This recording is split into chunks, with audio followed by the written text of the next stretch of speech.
کماندوهای SAS Special Airborne Service که آماده شدن برای نیرو عملیات ویژه حرفه‌ای.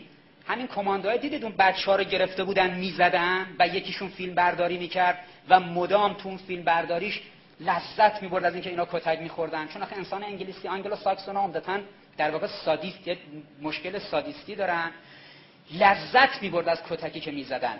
این کماندوهای SAS یه معادلی دارن در نیروی دریایی انگلیس به نام SPS Special Boat Squadron.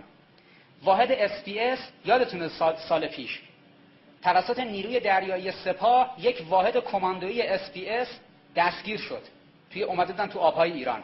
یه 5 میلیمتر اومده بودن تو آبهای 5 سانتی اومده بودن تو آبهای ایران، گرفتنشون. این فیلم رو ای کاش دوستان نشون میدادن. وقتی اینا رو گرفته بودن همون موقع فیلم برداری میکنن. این فیلم بردارای همون قایقی که مال سپاه بوده.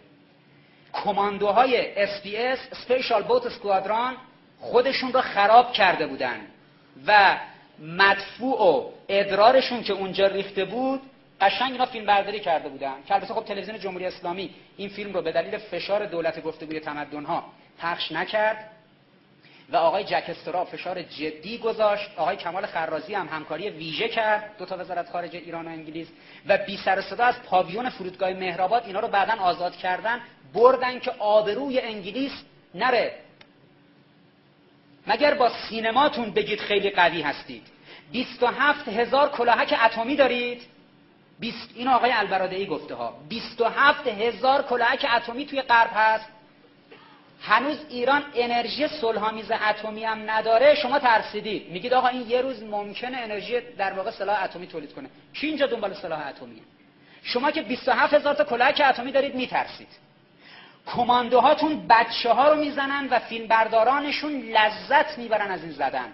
آقای فوکویاما، کو این لیبرال دموکراسی که قرار اندیشه آخری بشر باشه؟ این که وقتی جلوی 4 تا سرباز و پاسدار معمولی توی قایق گیر میافتن توی در واقع شمال خلیج فارس، این کماندوهای اسپیشال بوت اسکوادران SPS خودشونو خراب کردن. این دوستان این نوار رو بگیرید سیدیشو توضیح کنید، جوان ما بداند این غول کماندویی انگلیسی فقط بلد بچه بزنه.